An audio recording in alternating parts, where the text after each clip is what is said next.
Hello, everybody. Welcome to another episode of Yarns with Andy. I've got Blair Chant, a returning guest, Blair Chant, who's currently working as a contracts manager for Henderson Demolition. In a previous life, he'd worked for KO. That's when we did the previous podcast. And here we are. Now he's working for Henderson Demolition and he's come on to do another podcast. Welcome, Blair. Thanks for having me. Glad to be here. Right. Thank you for coming around for the second time, though. Yeah, second time. More than happy to be here. Like I said to you last time, keep going. Your podcast is great. Yeah, mate. It's hard work sometimes, but I bet. It's an absolute lifestyle. Yeah. I'll tell you. There's a little process map on how we two got here, by the way. I don't doubt it. I'm interested in seeing that process map as a fan of process maps. That process map also includes my haircuts, but let's not deviate. Now, welcome, mate. Welcome. Tell us what's changed in your life. I mean, you were in KO. You're now in KO. For the people that don't know, is Kainga Ora, and now you moved over to Henderson Demolition. What changed? What changed? I got a phone call. I was we were closing off at Kainga Ora. We were closing off the neighbourhood that I was assigned to. So that project was coming to a natural conclusion. And I got a phone call from Henderson Demolition asking me to come back. Nice. And I was like, sure. There's not a lot stopping me at this point. Fair. It's nice. It's nice to close out a project before you leave it. Oh, absolutely. So that timing wasn't quite perfect, but Henderson was quite accommodating of letting me stay long enough to see it out. Enjoying your time at Henderson? I am. I knew exactly what I was in for. It's contracting, right? So there are challenges. Would you go back and work for a previous employer? You wouldn't at all? I wouldn't. Not even the ones you enjoyed working at? I definitely enjoyed my time at Fletcher's. I'd go back to Fletcher's. Yeah. I mean, if it was the right, I don't know. Yeah. I mean, depends on what my company's doing, the strategic planning's doing, depending on what Fletcher's are doing, and multiple variables there. But Fletcher's, I'd go back to for sure, 100%. I spent a bit of time thinking about going back. Yeah. When they gave me a phone call, and we caught up a few times before I said yes, just to talk through what that would look like, what that would look like now, 2 years later after having left. And it seemed to me to be a sensible decision. So yeah, right. I mean, I'm generally one for not looking back. You know what I mean? But if the opportunity is right, 100%. Yeah. Yeah, I don't see it as a backwards move. Fair. I mean, when I say back, I said, okay, I've done my stint. Yeah. Now I've moved on. Yeah. What's next? Next for me, I guess, putting it in that kind of framing, next for me is to take Henderson to that next level. Yeah, there we go. That's the challenge. That's the fun part. And I've got some fairly lofty goals in mind. And so we're working on those strategically. Interesting, man. Strategic planning, if you will. Hey, there we go.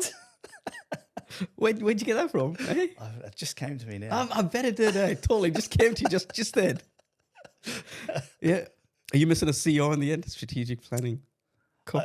Maybe. Yeah, maybe. Hey. Maybe. I know a guy. You can talk to him. I don't know if we can afford that guy. Oh, yeah. Anyways, mate, welcome again. Cheers. Good. Okay. Oh, jump into our questions, eh? That was a good little intro. I've never had a fun intro like that before.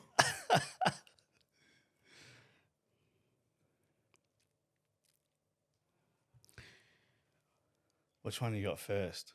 Oh, I don't know. Whatever Jem sent. Yeah. Okay. Or just wing it? Yeah. Yeah, okay, cool. I mean, which subject did you have first? I'm assuming you just checked it. Yeah, I did. Just so I can get my brain in order. It's the whole government project thing. That one. Okay. Cool. Now you threw me off balance, bro. Fuck it up. Yeah. So, Blair, it's a well-known fact that government projects versus private projects, they're priced differently. Yes. Yep. You have experience working for government projects and for private projects. Yes. Give us your insights as to why.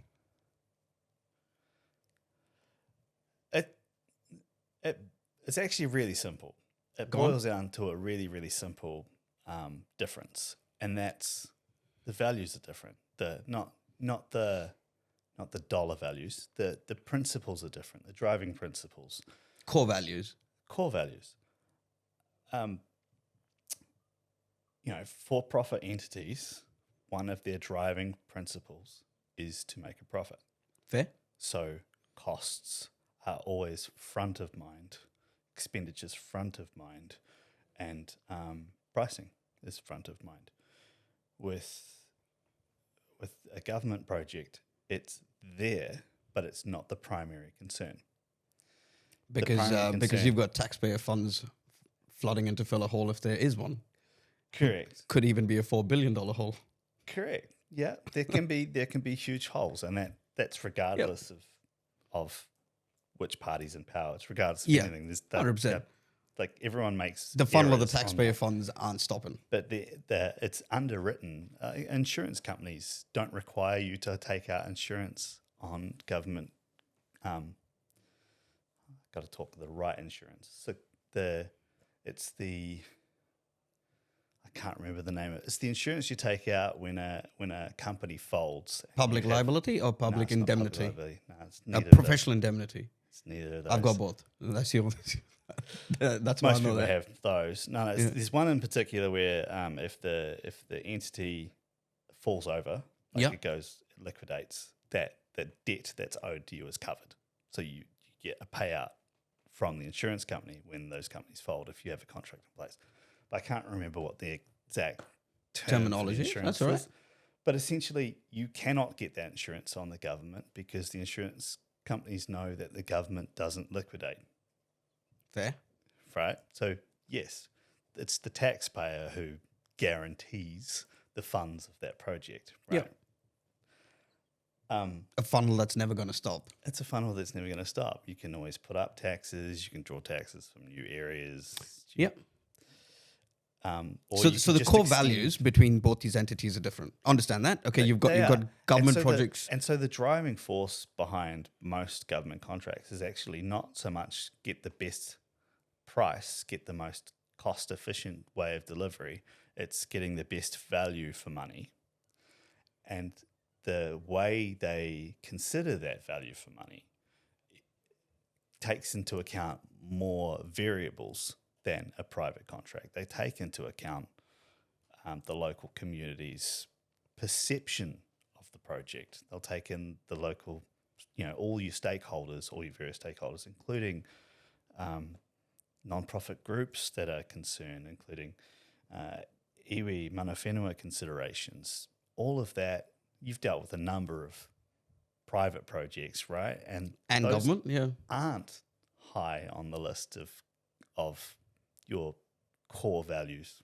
Yeah, I mean, when you start with a private entity, it's return on investment. How quickly can I build this building, and how can I get a tenant in as quickly as possible to start making some money? And so that's essentially the key difference. It's not a perfect apples with apples comparison to start with. But it's interesting though, right? You start looking at government funded projects now. Okay, you've got alliance models procurement when you kind of procure models. You've got alliance models built into government projects, but you never find an alliance model in a private entity. Like where the designer comes in That's a with the good main point, contractor. actually. And I would argue that that's precisely for the difference in the core values, because alliance, the benefit of alliance is to extract that extra value for money across a broad set of core values, whereas you don't need that in a private model, so you'd never pursue an alliance I'd argue otherwise, actually. Would you? Yeah, I would, because which is great, right? So when you look at that, the biggest benefit is you have your designer and your builder working together as one entity. Yeah. Yeah. But how many we work together on different projects? Auckland Airport being one of them. Yeah. Yeah. So in that office, were there any design people that actually designed that project sitting in the same office? So How many that's- RFIs? Hang on. Yeah. How many RFIs? I know where you're going. How many RFIs have I just gone? Proven fact, right? Okay. Number of jobs I've worked on in a private entity build. I can guarantee you there'd be one RFI per working day on that job in New Zealand. Yep. Yeah, I wouldn't argue with that. That seems. It's me. within I've run that reason to stat me. on at least 6 different projects that I worked on. There's one RFI every working day. How fucking ridiculous is that? You could eliminate that's paper war right there, right? So I'm just like passing on the buck to the next guy saying, "Oh, I don't know, you haven't given me a buildable design, so I'm just gonna." So I accept that. However, I would argue that the way of solving that particular issue is not with an alliance. It's with early contractor engagement, where you get in that collaboration into the design early when it's done well. Exactly. When it's done well. But hang on, alliances only work across those broader core value set when they're done well too. Otherwise, they don't achieve those wider core values. Fair. So when these concepts, and they are just models, right, contracting models, when they're done well, you receive those benefits. When they're not done well, you don't. But overall, would you agree that New Zealand's procurement model can do with a bit of a rejig and complete reform to come up with a new model that actually works? Because the current procurement systems we have in place are pretty fucked. Yeah. I'll tell you why. I'll give a you major shake up. 100%. I'll give you my reasoning as to why as well. Yeah. Yeah.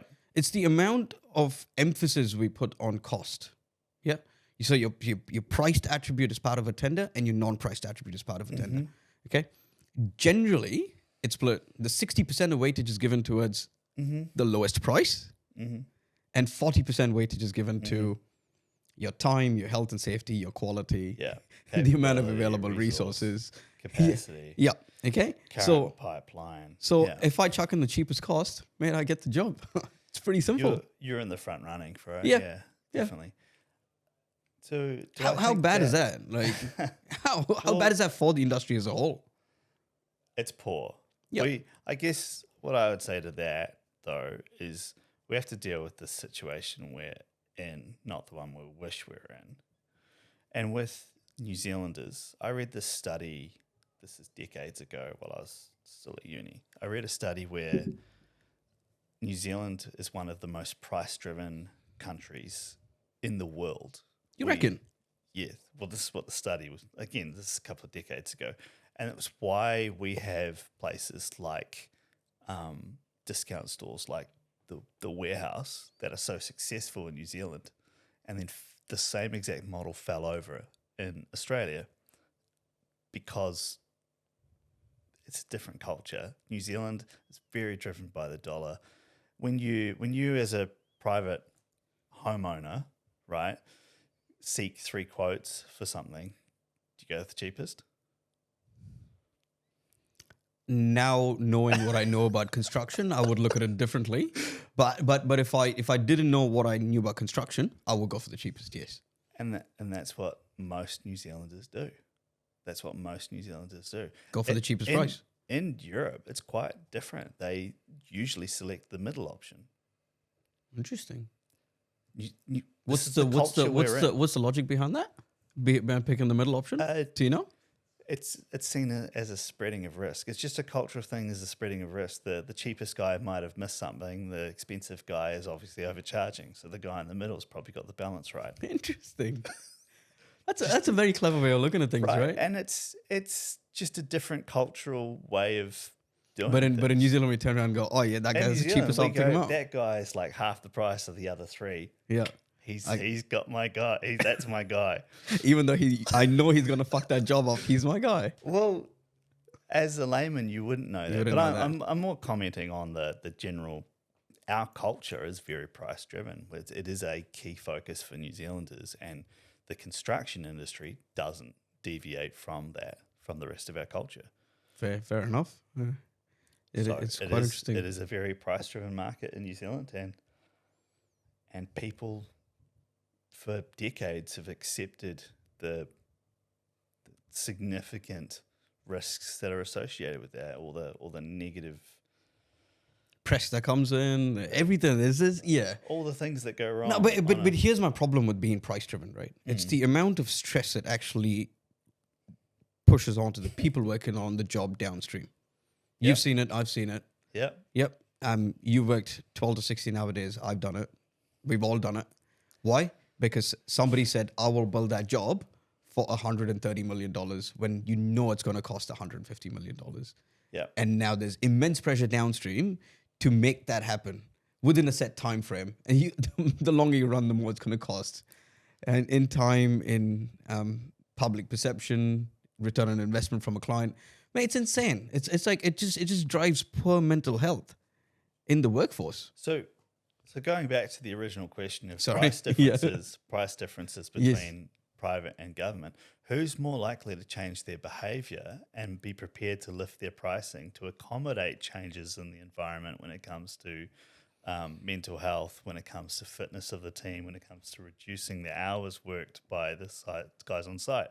They're going to be government contracts because they consider that as a core value. The welfare of all the downstream, it's a core value that they have because they government in general are concerned of the welfare of the citizens. Interesting. Right? Like I've returned to your question and flipped your concept on its head. Fair enough. No. I'm just trying to think back and see what you're saying is true because I've recently worked on a government job and they focus on actually building a culture within the team. You know, this is what I'm saying. The core value is completely different, and the expense is associated with that. Anyways, man, I think we're out of time on that one, but we could keep going. But I'll probably There's choose some to end many it there. topics here, man. Like Yeah. we'll never get through all of them. No, man, appreciate that.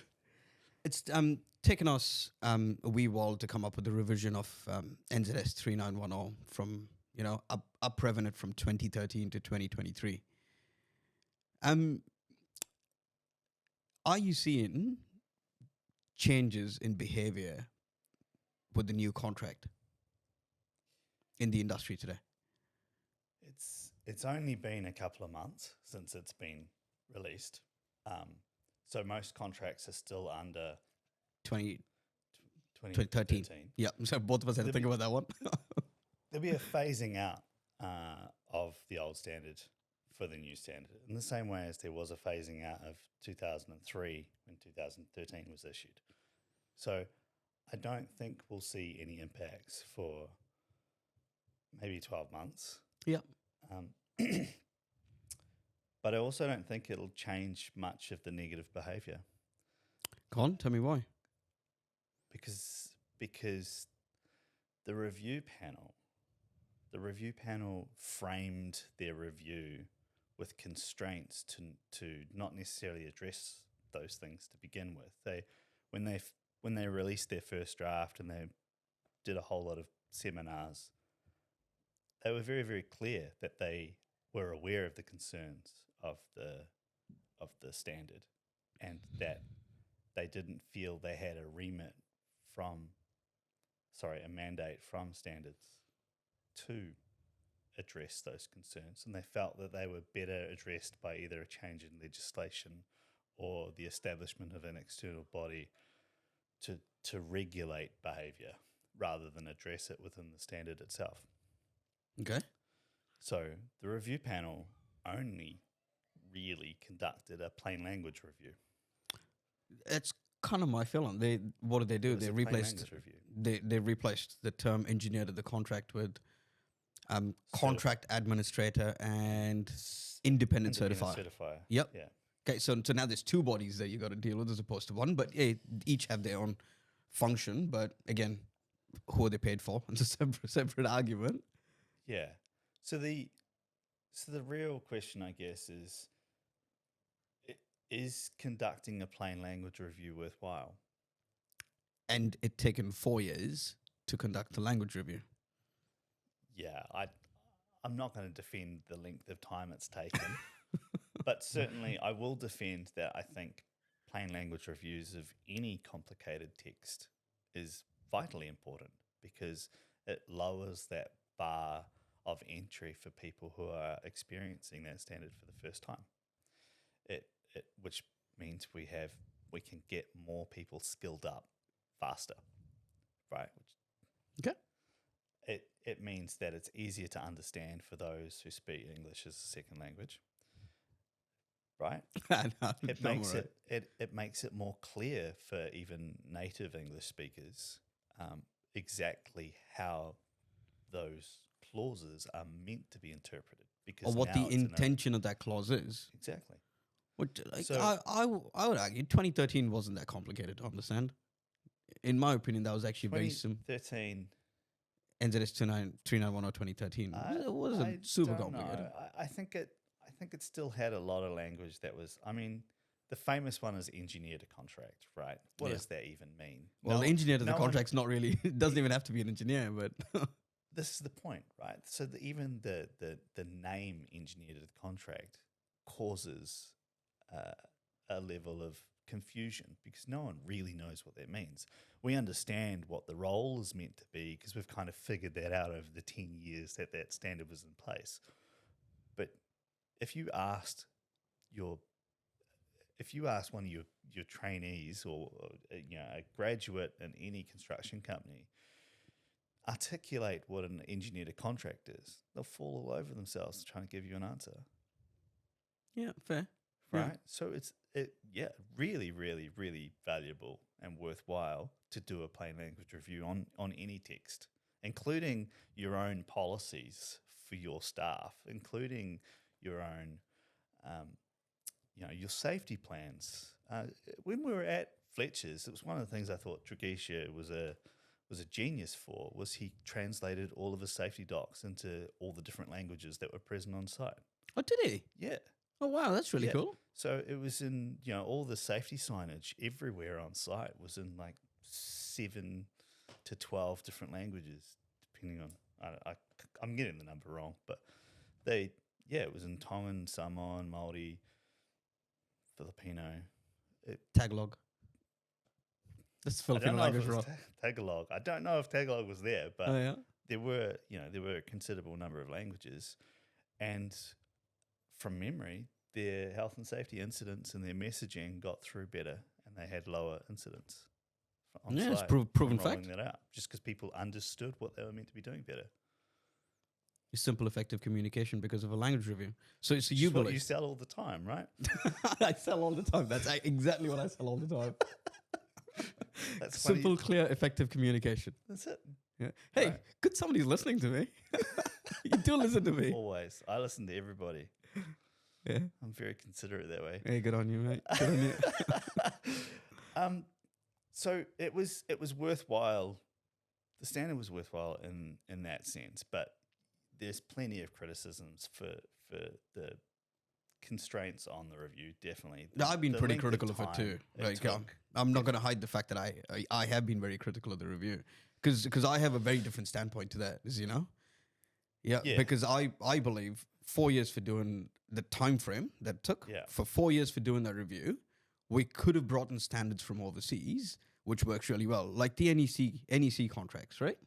Yes. Bring in a new they call it new engineering contracts, by the Yeah. way. Yeah. I'm aware of them. Yeah. Yeah. So why reinvent the wheel when you know an NEC contracts works overseas? Yep. The counter to that argument would be, our contract administrators are not trained in the NEC, and it's going to take time for them to upskill Correct. to come up to the NEC. We don't have the bandwidth.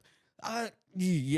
We won't know till we try. I think we do have the bandwidth for different contracting models. I mean, we're already trying alliancing's fairly established. Joint ventures are fairly established. Early contractor engagement.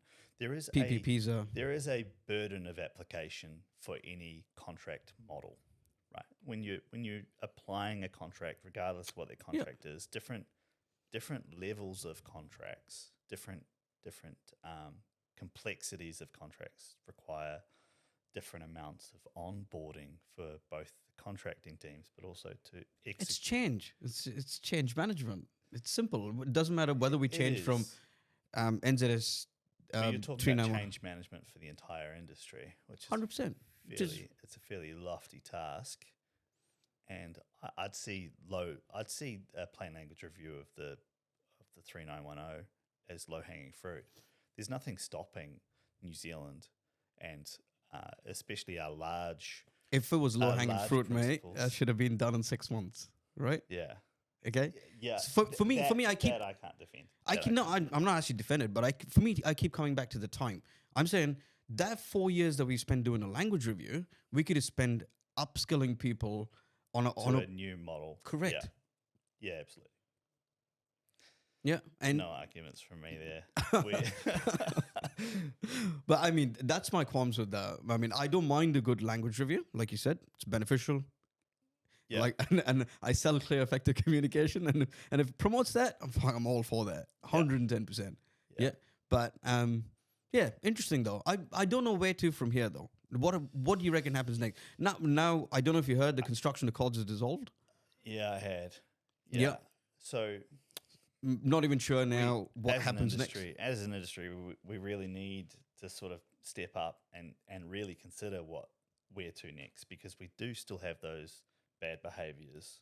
We do still have those issues that the review panel excluded from their review. Those questions remain unanswered, and introducing other contract models. There's nothing from stopping principals from doing that right now. Yeah, they don't have to go to an NZS 3910. They could go to a bespoke contract. It's not compulsory to use that standard. It's just a standard that's available. Valid point. But all the advice that a principal would get would be from a project management company. So essentially, So you don't want to start on those guys, though. all right, okay, we won't go there, Blair. We won't go there.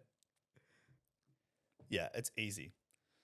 Applying 3910 is easy because it's there, it's available, and the industry already understands it. So that's the recommendation from project management companies: is this is easy. That's the least amount of burden of application. With a million special conditions.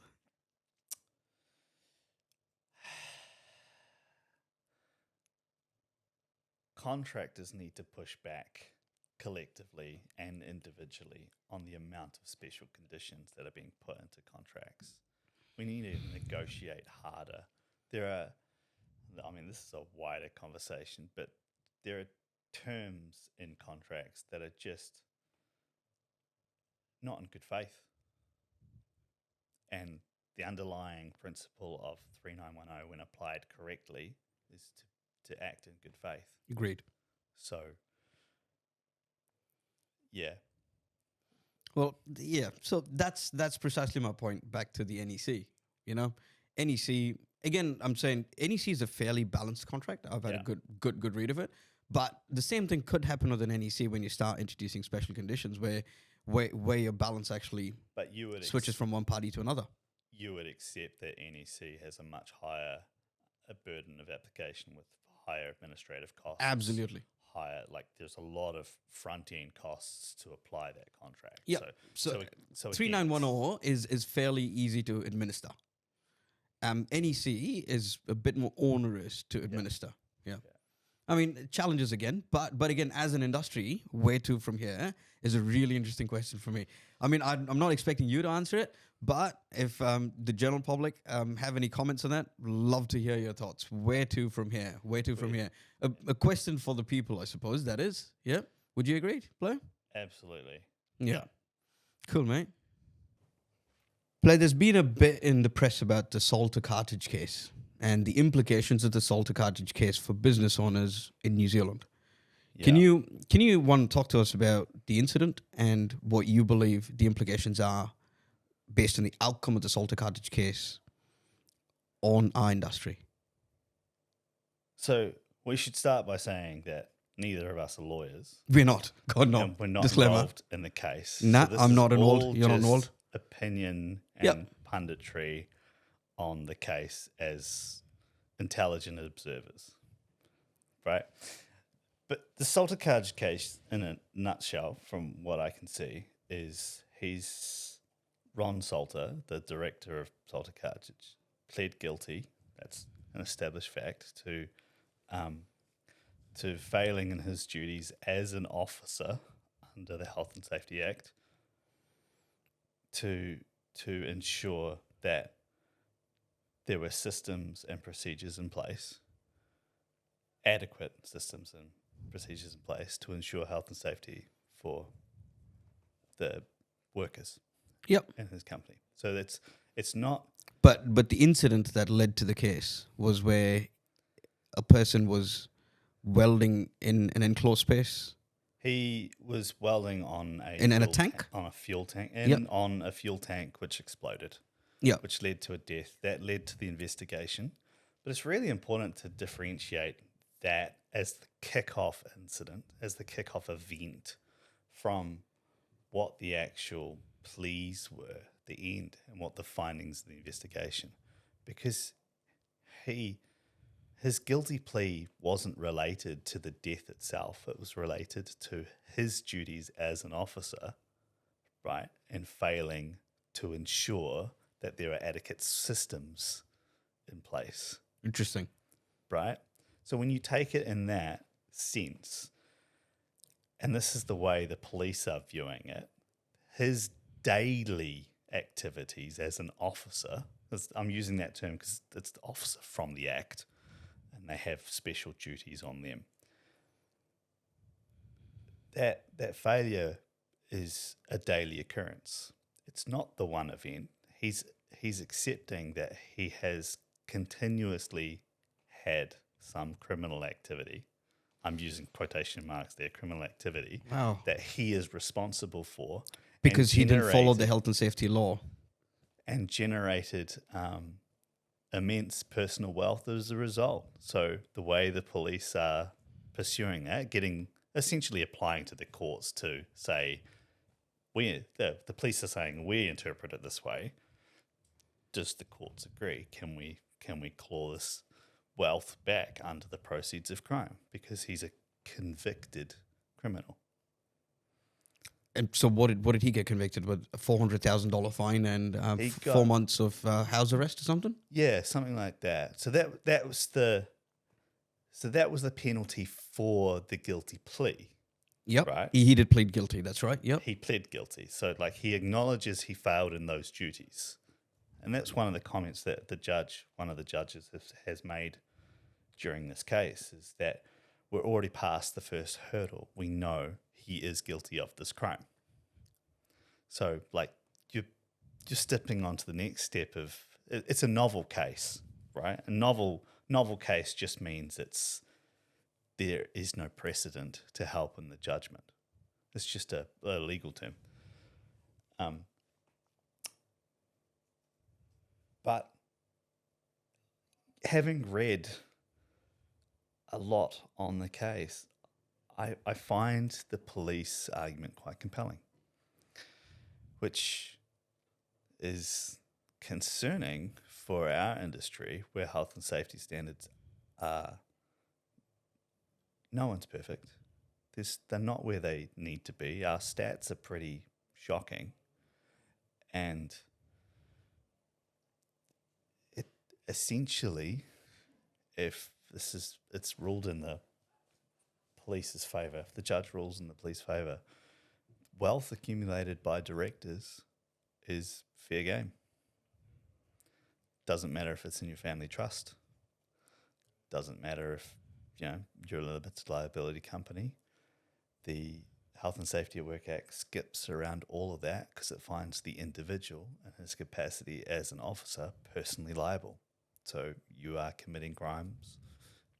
You have accumulated wealth as a result of those crimes. Proceed of crime. Yep. Pretty scary. I'm processing all of that in my head right now, right? Yeah. It's far-reaching. This is a really, really far-reaching case. Now, it's only going to be an issue for those who are found guilty of failing to Follow the Health conduct and their Safety Act. duties as an officer. If you're not an officer, then you're a worker, and the duties are far less. They're not What defines an officer in the Health and Safety Act? I mean, I don't know. I haven't read the Health and Safety Act. It's one of the hardest terms from the Act to actually define. It's not a company officer. So, yes, directors are officers under the Health and Safety Act, but shareholders and senior leadership can also potentially be officers. It more comes down to how much direction they have, how much impact they have over creation and implementation of policy. So, are they a decision maker or are they, following instructions? Right. And if you're So are you setting up your health and safety policies for your company? Do you have the ability to tell and instruct and create a process or purchase a process from a strategic planning person? Do you have the ability to purchase that or argue for it, implement something that will provide safe processes for your workers? Right, so it's much more broad. An officer under the Health and Safety Work Act is much more broad than an officer of a company as per the legal companies register terms. In your opinion, what is the implication for small and medium-sized construction companies? Now that there's precedents, what should everywhere? There's not precedents yet. Because this is still going through. I thought the judgment was done, wasn't it? It's still ongoing. I believe it's still ongoing. Oh, whoa! Might be done by the time this goes out, but in a couple of weeks, you reckon? This has been going on since 2017 or something, isn't it? There's been a few preliminary rulings on different elements of it. One of the ones I found interesting was on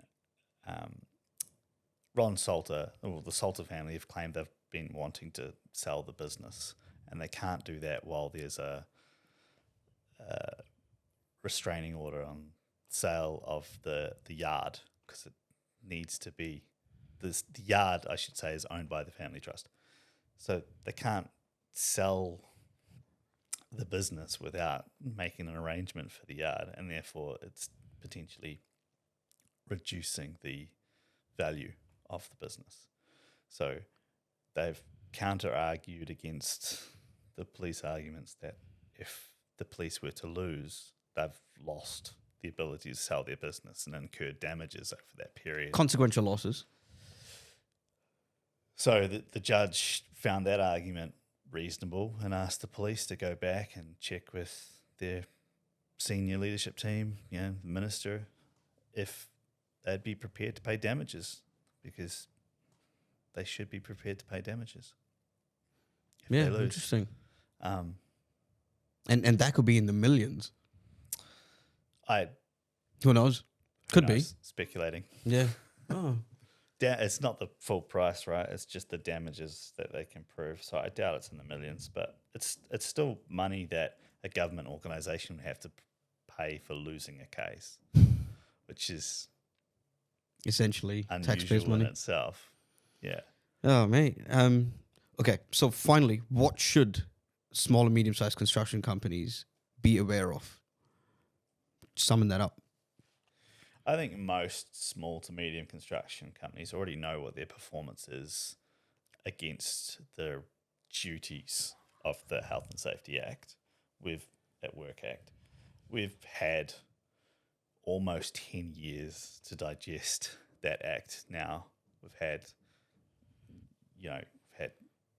a little bit less time to absorb the regulations, but most people have a fairly good understanding of what's required for their trade and know how well they're performing against those requirements.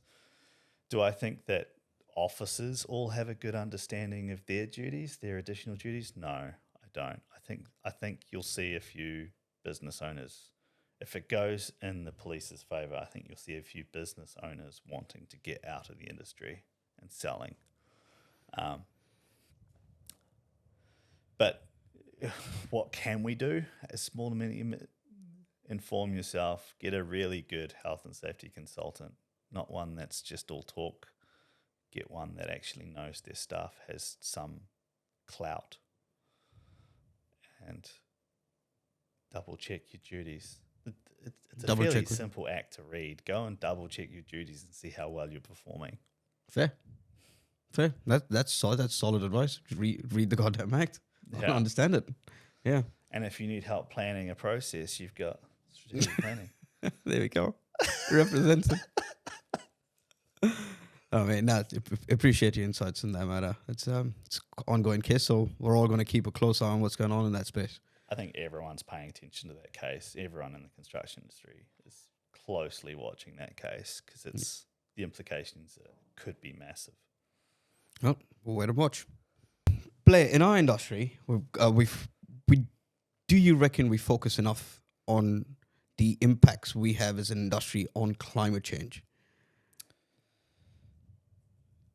Do we focus enough on climate change? No, we don't focus enough on climate change. I do think there is enough focus on environmental impacts. Yep. As a more broader question, and sustainability has been a growing concern in construction for almost a decade. Because funnily enough, we do use the most unsustainable product on planet Earth, being concrete. Correct. Yeah. And we use a ton of it. We use a lot of concrete. Yep. But there's not a lot of focus on emissions itself, which is the key driver, or one of the key drivers of climate change. So we've got this massive, as an industry, a massive blind spot where we're not reporting, we're not recording, we're not doing much at all to alleviate the amount of emissions that are caused by construction. The focus is on other areas of environmental sustainability, like damage to waterways, which again are important issues. But landfill diversion is one of the key, most common areas that is measured in all of your tenders, in all of the contracts. Landfill diversion is the one that typically everyone wants to know your stats on. And I just think that focusing on that in isolation is driving some pretty bad behaviours. Like what? Like transporting waste from Wellington to Auckland so that it can be processed to drive a higher diversion number. Okay. Right. Pretty bad. That's pretty bad. That's really bad. That's And not, the amount of that's emissions. not a single case. That's a fairly common. It's Okay. a fairly common activity, fairly common practice. We have one Green Star waste operator in New Zealand, in Auckland. In New Zealand or in Auckland? In New Zealand. In New based Zealand, in that is in Their Auckland. facility is in Auckland. Anyone who knows the waste industry knows who I'm talking about. They do good work. They do a great job of processing waste, but I think even they would admit that they were never intending to take material from across the country so that landfill diversion stats across the country could be driven up. Man, that's pretty piss poor, eh? Yeah. I know some of the guys there, and they truly do believe in what they're doing, diverting as much waste from landfill. But yeah, we need to come up with other strategies that work outside of Auckland without having an impact on emissions. So what's take it one step higher? What's New Zealand's goal for carbon neutral? I think it's by 2050. 20? I think it's cut it by half by 2050 and an interim measure by 2030. Yeah, 2030. We're going 50% reduction. Yeah, I would right. argue that it's very, very likely that the construction industry has actually increased its emissions and is on a trajectory to continue to keep increasing its emissions. So the New Zealand construction industry kind of forms part of New Zealand. So It does. That, So those rules or those goals will have to cascade down to us. Okay. This was really interesting for me, right? Yeah. So, and So- a lot of outside of Green Star, which is an accreditation, right? Outside of Green Star, the strategies for landfill diversion are some fairly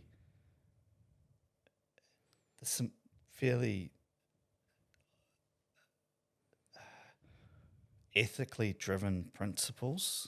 How do I want to? One of the strategies, I'll give an example because it'll display it better than I can describe. One of the strategies is to take building components, building elements from deconstruction and taking them over to the Pacific Islands so that they can rebuild structures, right? Okay. Which Demolish products. salvage products that wouldn't necessarily get past the engineering requirements here, wouldn't get certified, but are perfectly able to construct structures in the Pacific. Now that's a good thing. We can all recognize that as a good thing, but we also need to understand that there's a fair amount of transport required to do that good thing, and that transport is contributing to our Emissions. We need to have a bit more think about what environmental sustainability really means to the construction industry. Right now, it means not a lot. Right now, Not many people are focused on it. Don't damage the environment around you Yeah. under the Resource Management Act. Yeah, make sure you have a good established ESCP in place. Yeah. Put your buns in place. And Don't then let noise control, Yeah. dust control, vibration control.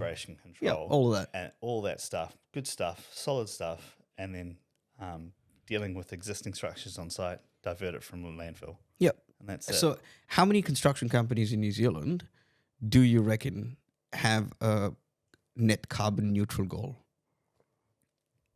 How many companies?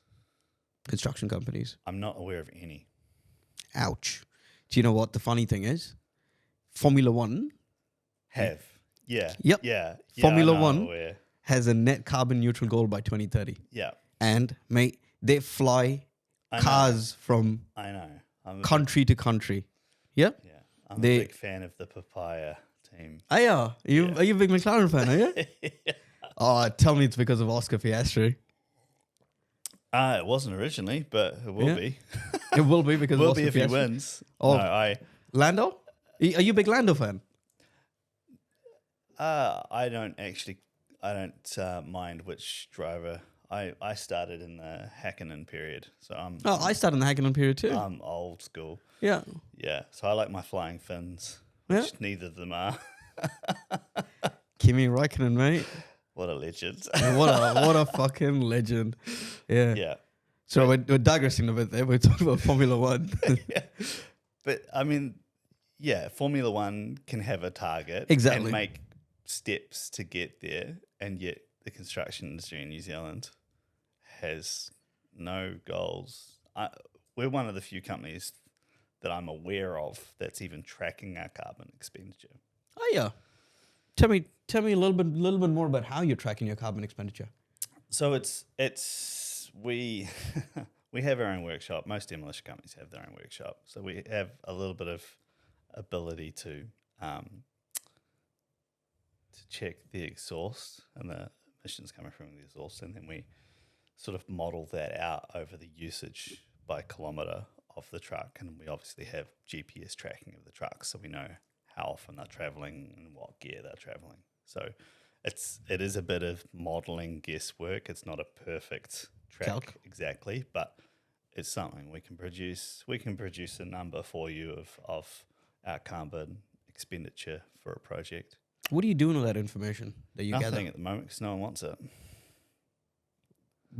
How do you? It's purely an internal thing to try and reduce our carbon emissions. Wait, But I'm we stoked you're haven't- focusing on it, but we I just want to haven't- dig in a little bit more. We right? haven't set a target as such. Forget We- about anybody wanting it. Yep. So you are collecting that data for a purpose. How do Yeah, you so- intend on using that data to reduce your carbon emission? To reduce, it's really just used as comparison. So we see how we've managed one job using a certain resources plant. plant trucks, excavators, and then compare the performance or the carbon expenditure on a similar project where we've used a different approach.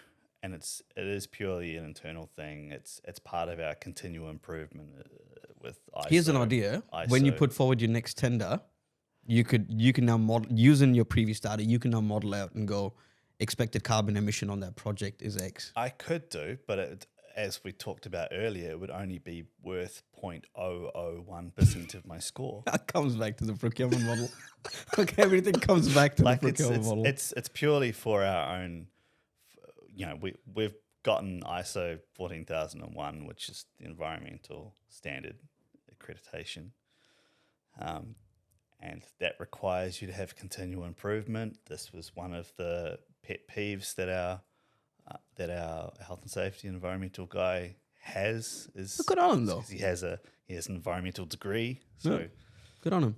He selected this. He tried to find a good model, and went with it. So we're tracking it. It's interesting, but we're not currently using it for anything externally. Yeah. Now, hope you can put that data to good use at some point, mate. But I think message to I think the key focus and summary of all of this is how do we get New Zealand construction companies focused on setting carbon neutral goals, right? Again, it'll come in a giant wave where the core values of principles will change and their focus will switch to carbon. And then if we're not prepared for it, when that change comes, it'll be the same as when regulation changes, when acts change.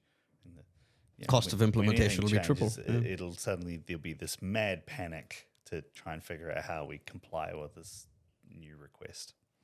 Yep. There's food for thought right there. So which team do you support in Formula One? Mate, I've always been a big, not a specific team. I've always been a Lewis Hamilton fan since the day he entered racing. Hamilton fan. Yep, 44 for life, bro. I thought you were going to say something like, I just follow Adrian Newey around or something like that. No, you said not a specific team. It's interesting, though. I could relate to Lewis Hamilton. Him being literally the first black driver on the grid. Who wasn't white.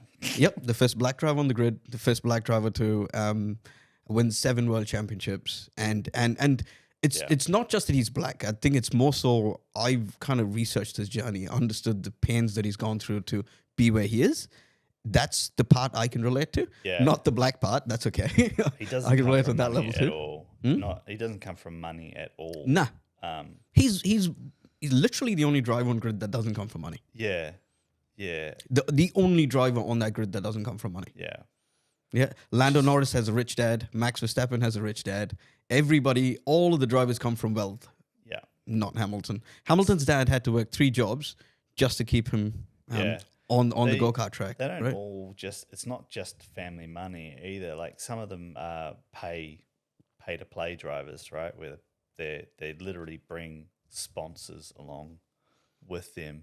I mean, it's the same in life in general, right? You get a head start based on who your family is, who your connections are. Absolutely. And see, that's the main reason I relate to Hamilton is that he just doesn't come from that wealth. It's the struggle he's gone through. Yeah. And it's not just that his dad had to work 3 jobs to keep him karting, but it was, think about that mental framework that he needed to push through even the racism on track that he had, It's insane. I think it's very likely that his parents' marriage split up because of the amount of time that was being spent on the racetrack. Highly likely. Like, because that's gonna be a stressor for any relationship. Oh man, right? Yeah. And so, yeah, he has a very unique story within Formula One, and 7-time world champion, right? 7-time world champion. Yeah. I hope he gets his hit. He obviously abandoned McLaren, which I can never forgive him for. Oh, come on. Fucking get over it. he worked wonders with the Mercedes, and I'm sure, mate. And now it's the perfect time, I think, for him to step into a Ferrari. Like, Ferrari. yeah, Yeah, it I really mean, is. I think Mercedes missed out on a huge opportunity with Lewis. Think about the following that Lewis has got, right? With all the fashion stuff that he does outside Formula One. Yeah, I think they have dropped the ball. I think they let him go or didn't. Their engineering team stopped listening to him. yeah. As one of the more experienced drivers on the track, he's saying, I don't like this car. It's doing these things wrong. Every other car on the grid has this, and this, right? Can we not work that into our era? And just, it's shocking that Mercedes were almost stubborn, right, about not and wanting to pursue their current package and evolve their current package when it was a flop. Yeah, I mean, Why? but here, Peter Bonington's pretty good. Bono's a good race engineer. Yeah. Toto's all right. I wonder what went wrong with the Mercedes team, I think it was the engineering team. So not the race engineer, but the actual engineering team themselves. Engineering team itself stopped listening to the drivers. They thought they had this innovation that no one else was pursuing, and they followed it out. But here's what happened when Lewis signed the deal with Ferrari. Ferrari's valuation went up by $1 billion. Yeah, of course, because so he still has the highest name recognition, other than the biggest following, other than Max Verstappen. No, Max doesn't even have following close to Lewis. Man, come on, please don't say that. No, not even close. They're in the same league. I think Lewis. Arguable. I don't like Max.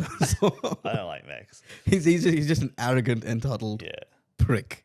You can see he's growing up with entitlement.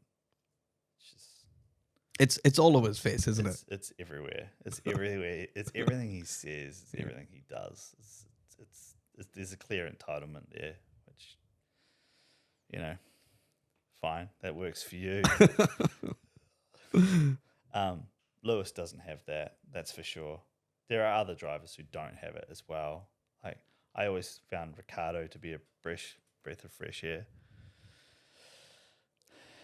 I'm trying to think who else. Lando's good. Lando's humble. I love more. Like I was at high school and uni when there were some real characters in the grid, like Juan Pablo Montoya. Oh yeah, I loved Juan Pablo. Yeah. Just interesting characters who they're a bit too practiced in their mannerisms now and their public profiles now. And Max is really the only one that isn't. That's because he needs a better PR team. Red Bull lets him get away with it. So. Maybe we should put him in touch with the attention seekers, give him some PR coaching. You see what Lewis does really well all the time. He just walks on, picks up the mic. He's asked a question, and he turns and says, "Thank you so much for all the fans for being here. You guys make the sport," which is true. And that acknowledgement kills it. Comes across as more genuine. It does, and just more of a likable guy, just relatable guy. But did you know Bruce McLaren went to AUT? Did he? Yep. I did my thesis paper on Formula One in AUT, and that's when I found out Bruce McLaren, the founder of the McLaren I know they team. were Aucklanders. Yep. I always knew they were Aucklanders. Yeah, Aucklanders, and he went to AUT. Crazy, man. Cool. Yeah. So the McLaren team originated from Auckland. Insane. The McLaren, Bruce McLaren originated from He did. From New Zealand. The team was always founded in the UK. Sorry, correction. And You're right. He always raced in the UK, and there's competing theories about what the little tick is.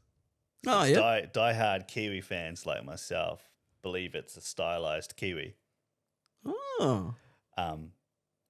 McLaren's PR team refute that profusely. Of course they do. It's a swish. It's a swish. It's a chicane. It's other things. It's not a Kiwi. We don't want to be associated with just one country. We're for everybody. I mean, think about it. They wouldn't want to be associated with the Kiwi bird, which is kind of not a very fast bird Non-flying. too. Yeah, Not a but- flying bird so too. if you look at the earlier McLaren logos, they actually had the Kiwi on them. Did they? Yeah. Go look at the history of the McLaren logo. It was a shield with a green and white checkered background with a Kiwi on it. Yeah. Okay. Anyways, man, I've got to wrap this up. So I'm gonna go ask you one last question. Predictions for this year, not the championship. 2, 3, and 4. We all know who's gonna win the championship, so there's no point asking that. 2, 3, and 4. Yeah. Championship Based completion. on you're talking teams or drivers? Drivers. Drivers. I think 2 will be. That's a hard one. Yeah, I know. I'm That's prepared why for I'm that. 2, 3, 4. Leclerc will be second. Oh yeah, I think that's probably an unpopular guess at the moment, but it probably is. I Yeah. think he's there. I think Lewis will have a steady championship and be able to climb back up to third. Big call. Big call. It is a big call. And I think Lando will be there for fourth. Ooh, my picks are completely different, but never mind. I've got Sainz on number 2. Carlos Sainz. Yeah. He's got something to prove. He does. He's definitely in the mix. Sainz, and I've got Lando number 3, Yeah. and between Leclerc and Russell number 4. I don't even have Hamilton on my top. I think he's No. I think he's checked out. I think he's checked out. He's focused on the next season. You might be right. For this season. I mean, last season with a team is always a bit. Yeah, you rough. just you take it easy, so you go perform in your new team. That's kind of what most drivers do. So he's checked out. Anyways, mate, it's been really, really interesting talking to you, and thank you so much for your time, and thank you so much for all your valuable insights on the construction industry and Formula One, more importantly. Yeah, no, appreciate your time, dude. Cool. Yeah, hopefully we'll have you on as a guest in the near future again. I'm more than happy. Yeah. Absolutely. Easy as.